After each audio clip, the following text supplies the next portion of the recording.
नमस्कार दर्शकों, बहुत बहुत स्वागत है आप सभी का हमारे विशेष कार्यक्रम दिशा धाम में। मैं हूं आपके साथ निशा। दर्शकों, दिशा धाम एकमात्र ऐसा कार्यक्रम है जिसके साथ जुड़कर आप अध्यात्म की ओर अपने कदम बढ़ा सकते हैं।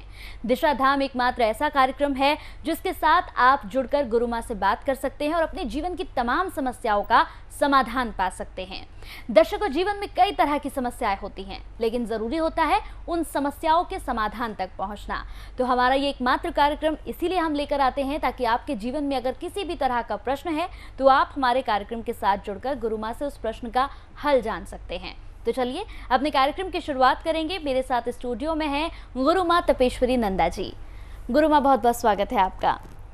तो दर्शकों, अपने आज के विशेष कार्यक्रम को आगे बढ़ाते हुए आज बड़ा ही अच्छा टॉपिक है हमारे पास, साधना और सिद्धि। गुरु माँ, आज मेरा प्रश्न आपसे यही है, साधना और सिद्धि को लेकर लोगों के प्रश्न होते हैं, कई लोग आते हैं, कई कॉलर्स भी जुड़ते हैं और साथ ही आपके पास भी लोग आते होंगे जिनका ये सवाल होता होगा कि क्या साधना और सिद्धि हर कोई कर सकता है। क्योंकि कई लोग होते हैं जो सिद्धियों को प्राप्त करना चाहते हैं, लेकिन कहते हैं कि हर कोई साधना सिद्धियों को प्राप्त नहीं कर सकता। आप दर्शकों को इसके बारे में बताएं। देखिए निशा जी, ये जो हमारा अभी भाग दौड़ का जीवन चल रहा है ना, इसमें जो हमारे दुख हैं उनसे बाहर निकलने के लिए अभी सबको बस एक अध्यात्म ही एक ऐसा विकल्प लगता है कि जिससे हम अपनी समस्याओं से या अपने मार्ग को सरल बना सकते हैं। तो अध्यात्म में अगर हम बात करें साधना और सिद्धियों की, तो साधना का मतलब है हम अपने आप को अपने तप से, मंत्र से, ध्यान से, ऐसी प्राणायाम से, ऐसे अनेक प्रकार की क्रियाओं से अपने आप को साधते हैं और फिर इससे जो ऊर्जा उत्पन्न होती है उसको हम कहते हैं सिद्धि। बहुत सारे लोग क्या करते हैं कि हम सिद्धियां कर रहे हैं, मंत्र जपते रहते हैं, बरसों बरसों लगे रहते हैं। कई लोग तो ऐसे भी आते हैं कि जो 20-20 साल से मंत्र जप रहे हैं कि हमें ये सिद्धि पानी है, वो सिद्धि पानी है, लेकिन फिर भी उन्हें सफलता नहीं मिलती। एक तो अभी हिमाचल से थोड़े ही दिन पहले आए थे जो कहीं पर जुड़े हुए थे, मैं उनका नाम नहीं लेना चाहूँगी क्योंकि यहाँ नाम लेना उचित नहीं है। ऐसे बहुत सारे लोग हैं, क्या पता देने वाले की कमी होती है, लेने वाले की कमी होती है, हम कुछ नहीं कह सकते इसमें।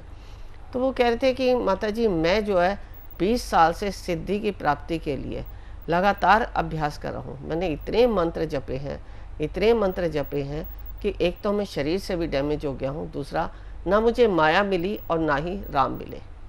तो ऐसी अवस्था में मैं क्या करूं? जब वो मेरे पास आए, मैंने उनको ये कहा कि आप एक बार आओ, आपको समझना पड़ेगा, आपको देखना पड़ेगा कि आपने इतने वर्ष अगर साधना की है, इतने वर्ष आपने मंत्र जपा है, इतने वर्ष आपने तपस्या की है, तो उसके पीछे क्या कारण है कि आपको प्राप्ति नहीं हुई। जब वे आए तो देखा कि उनका तो वो मार्ग ही नहीं है, और दूसरा जिस मार्ग पे वो चल रहे हैं, जिस सिद्धि को वो प्राप्त करना चाहते हैं, उस सिद्धि के लिए वो तरीका ही गलत है। उन्होंने ये कहा कि माता जी, मैं जो है आखिरी विकल्प लेके आया हूँ, अगर मुझे यहाँ भी कुछ प्राप्त नहीं हुआ तो मैं समझूंगा मेरे लिए अध्यात्म कुछ भी नहीं है और मैं जैसा जीवन जीता था सिंपली वैसा ही जीऊँगा। लेकिन क्या करूँ, मेरी जिज्ञासा है अध्यात्म की ऊंचाइयों को प्राप्त करने की, तो आप मेरा मार्गदर्शन करें।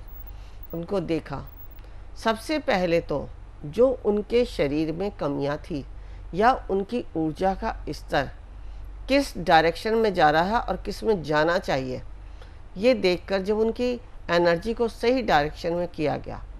अब एनर्जी को सही डायरेक्शन में कैसे किया जाता है? एनर्जी को सही डायरेक्शन में दीक्षा के द्वारा किया जाता है। अब यहाँ मैं दीक्षा के विषय में भी अगर बात करूँ तो हम जिस प्रकार की सिद्धि कर रहे हैं या जिस भी किसी देवता की एनर्जी को एक्टिव करते हैं, सिद्धि का मतलब ही यही होता है कि हमारा किसी परमात्मा या देवी देवता के प्रति आस्था, एक विश्वास और एक जिज्ञासा होना और उन्हीं की ऊर्जा को अपने शरीर के अंदर एकत्रित करके ऊर्जान्वित करना, अपनी ऊर्जा एनर्जी को। तो ये होती हैं सिद्धियाँ। लेकिन कुछ लोग क्या करते हैं, वो कहते हैं कि हम काली की सिद्धि करना चाहें, क्या काली हमें साक्षात दिखाई देंगी? क्या हम भैरव की सिद्धि करते हैं तो भैरव हमारे साथ दिखाई देंगे? बहुत सारे ऐसे प्रश्न जो है लोग करते हैं, लेकिन ऐसा बिल्कुल भी नहीं है। इसके पीछे मैं रहस्य बताती हूँ क्या है। जो लोग ये कहते हैं कि हमें काली दिखती है या भैरव दिखते हैं या हनुमान जी दिखाई देते हैं या जो भी कोई देवी देवता जिनमें उनकी आस्था होती है कि वो दिखाई देते हैं, तो वो क्या है? जब वो किसी देवी देवता के प्रति साधनाएं सिद्धि करते हैं तो उनका जो ऊर्जा में एक कल्पना चित्र बन जाता है, और वही कल्पना चित्र उन्हें दिखाई देता है और उन्हें लगता है कि उन्हें जो है काली या भैरव या हनुमान जी या माता उनके साथ हैं और वो उनके कार्य कर रही हैं। ये हुआ कल्पना के द्वारा, लेकिन एक्चुअली में होता क्या है? जैसा कि हमने पिछले एपिसोडों में भी बहुत बार बताया है कि हमारे शरीर में जो 300 नोडल पॉइंट होते हैं, उन प्रत्येक के ऊपर बीज मंत्र होता है, और जिसने इन 300 मंत्र को जागृत कर लिया वह व्यक्ति पूर्ण जागृति की ओर चला जाता है।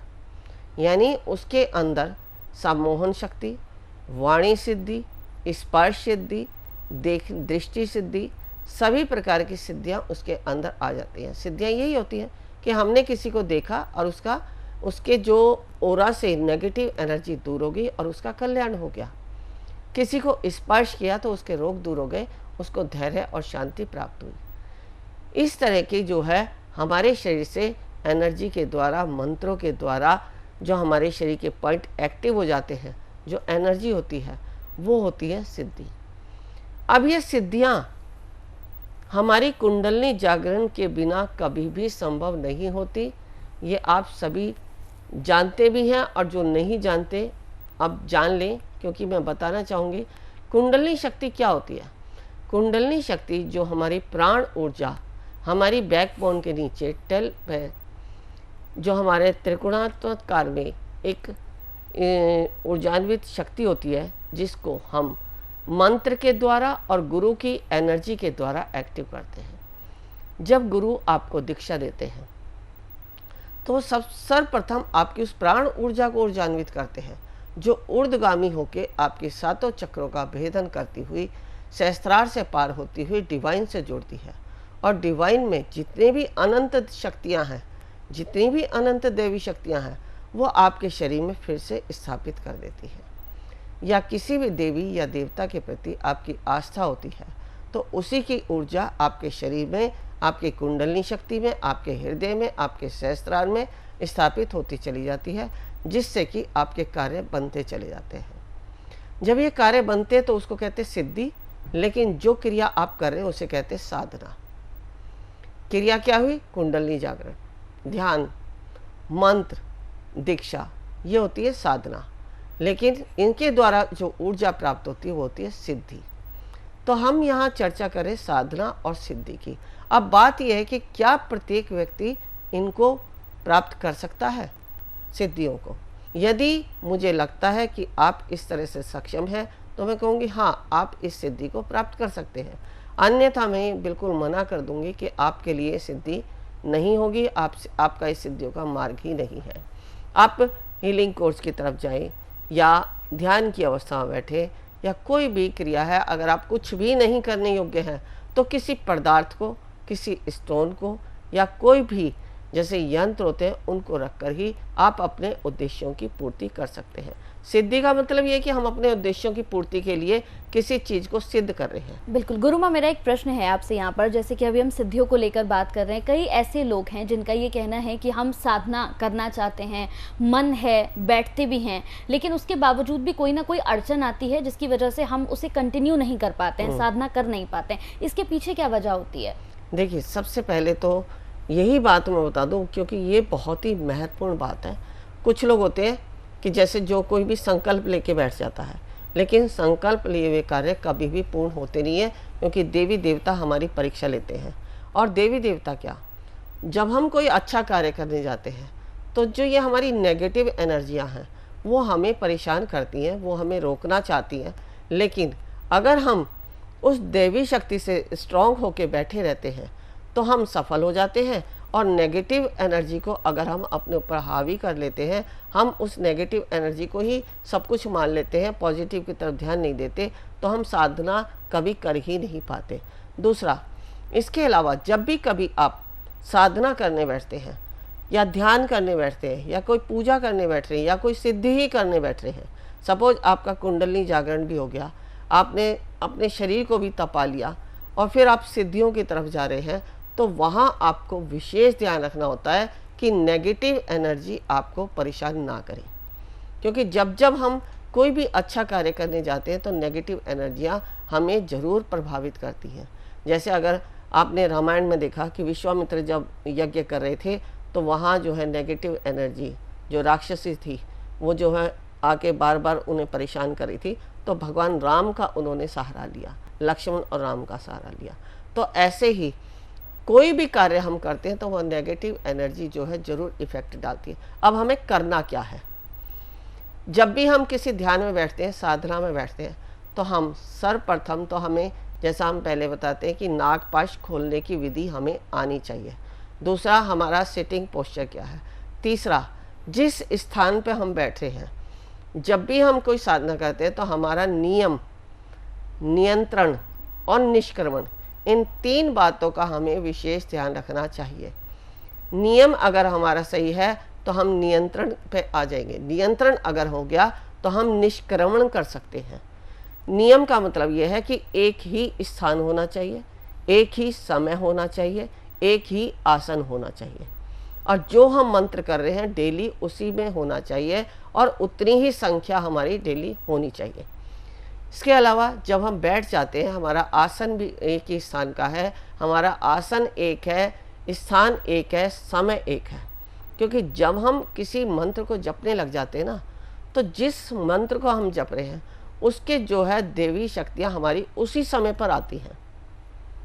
आज अगर आपने, मैं यहाँ टीवी चैनल पर आई हूँ, आपने मेरा टाइम फिक्स किया है, तो ये टाइम फिक्स है, अगर लोग मुझे उसी समय पे देखेंगे।